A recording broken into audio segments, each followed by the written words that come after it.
நம்ம இன்றைக்கி வேலூர் மாவட்டத்தில் இருக்கிற ரத்னகிரி ஈஸ்வரர் கோயிலுக்கு தான் வந்திருக்கோம்.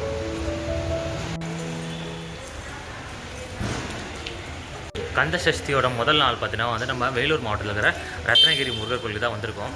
நான் ஃபஸ்ட் டைம் இப்போ தான் வந்து இந்த கோயிலுக்கு வரேன். வாங்க போய் பார்க்கலாம் கோயில் எப்படி இருக்குன்ட்டு. ஒரு சின்ன மலை மாதிரி தான் இருக்குது, அதில் தான் இந்த கோயிலே இருக்குது. இந்த பக்கம் படிக்கட்டு இருக்குங்க, பழைய படிக்கட்டு. அந்த பக்கம் வந்து புது படிக்கட்டுலாம் கட்டியிருக்காங்க. அங்கே இந்த மெயின் ரோடு தெரிஞ்ச பாருங்க உங்களுக்கு. இந்த மெயின் ரோட்லேருந்து உள்ளே வந்தோன்னா இந்த ரத்னகிரி முருகர் கோயில் இருக்குது.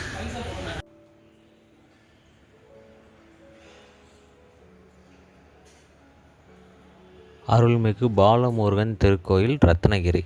முன்னாடி வேலூர் மாவட்டமாக இருந்தது, அதுக்கப்புறம் இப்போ ராணிப்பேட்டை மாவட்டமாக இருக்குது இந்த கோயில். இந்த கோயில் ரத்னகிரி கோயில் பார்த்திங்கன்னா வந்து 14வது நூற்றாண்டில் கட்டப்பட்ட கோயில். அப்போதுலேருந்து இந்த கோயில் இருக்குது. அருணகிரிநாதர் கூட பார்த்திங்கன்னா வந்து இந்த கோயிலை பற்றி அவரோட பாடலில் குறிப்பிட்டிருக்காரு. இந்த கோயிலுக்குள்ளே உள்ளே போனோடனே பார்த்திங்கன்னா வந்து விநாயகர் தான் இருந்தது, மகா கணபதின்ட்டு. அவரை கும்பிட்டுட்டு அதுக்குள்ளே போனோம். அப்புறம் அர்ச்சனை டிக்கெட் வாங்கிட்டு அர்ச்சனைக்கு நாங்கள் கொடுத்தோம். அவங்க டோக்கன் கொடுத்தாங்க. அதுக்கப்புறம் மொத்தமாக எல்லோரும் வந்த உடனே வந்து அர்ச்சனை பண்ணிவிட்டு எங்களுக்கு கொடுத்தாங்க. இப்போ கந்த சஷ்டி முதல் நாளை வந்து இன்றைக்கி முருகரை பார்க்க போனேன்.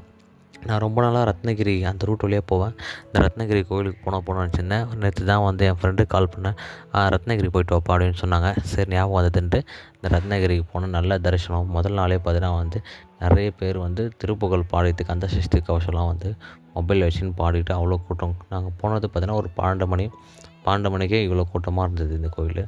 நல்லா நீங்களும் கண்டிப்பாக வேலூர் மாவட்டம் போனீங்கன்னா இல்லை ராணிப்பேட்டை அந்த சைடு போனீங்கன்னா வந்து ரத்னகிரி முருகன் கோயில் போய் பார்த்துட்டு வாங்க கண்டிப்பாக. போன வருஷம் இதே நாளில் தான் பார்த்தீங்கன்னா வந்து கந்த சஷ்டி விரதம் இருந்தேன். நான் மிளகு விரதம் 6 நாள் இருந்தேன்.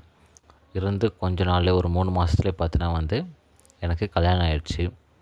அது ரொம்ப சந்தோஷம். நிறைய பேர் வந்து இந்த மாதிரி கந்த சஷ்டி விரதம் நீங்கள் கண்டிப்பாக இருங்க. உங்களுக்கு வேண்டியது கண்டிப்பாக நடக்கும். முருகர் வந்து உங்களுக்கு கொடுப்பார். கந்த சஷ்டி விரதம் வந்து தினமும் வந்து அந்த திருப்புகளை பாராயணம் பண்ணிகிட்ருங்க. என்ன திருப்புகள் ஒருத்துக்கும் கல்யாணம் ஆகிறதுக்கு, வேலை கிடைக்கிறதுக்கு, குழந்தை பேர், வீடு கட்டுறதுக்கு அதுக்கான திருப்புகள்லாம் இருக்குது. அந்த திருப்புகளை தினமும் பாராயணம் பண்ணுங்கள். தினமும் கோயிலுக்கு போயிருங்க. முருகர் கண்டிப்பாக கண்டிப்பாக தருவார். ஏன்னா எனக்கு நடந்திருக்கு, அதனால் கண்டிப்பாக உங்களுக்கும் நடக்கும். இல்லை அதுக்குள்ளே இந்த கோயிலுக்கு அந்த போய் பார்க்கலாங்களா?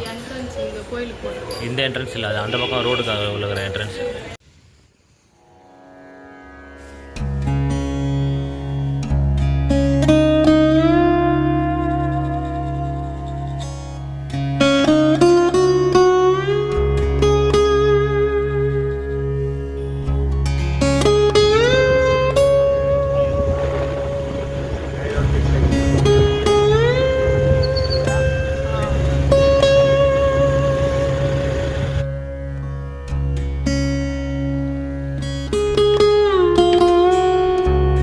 ரத்னகிரி கோயிலுக்கு போய்ட்டு அப்படியே வர வழியில் வந்து பார்த்தீங்கன்னா வந்து ஒரு முருகன் சிலை இருந்தது நல்லா பெருசாக.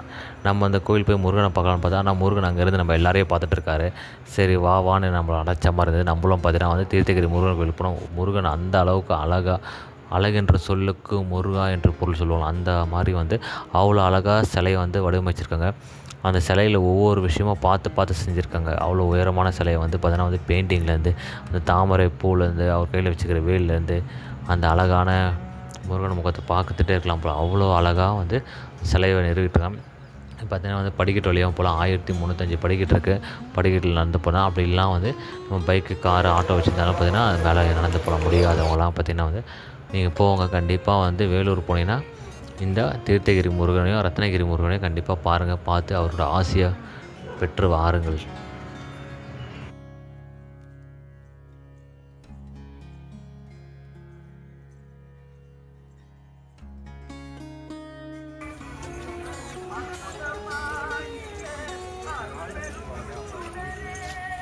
தீர்த்தகிரி பாலசுப்ரமணியர் முருகர் சிலை எப்போ நிறுவிருக்காங்க பார்த்தீங்கன்னா வந்து ஜூன் 2025 தான் நிறுவிருக்காங்க. இந்த சிலையோட உயரம் பார்த்தீங்கன்னா வந்து 92 அடி வருது.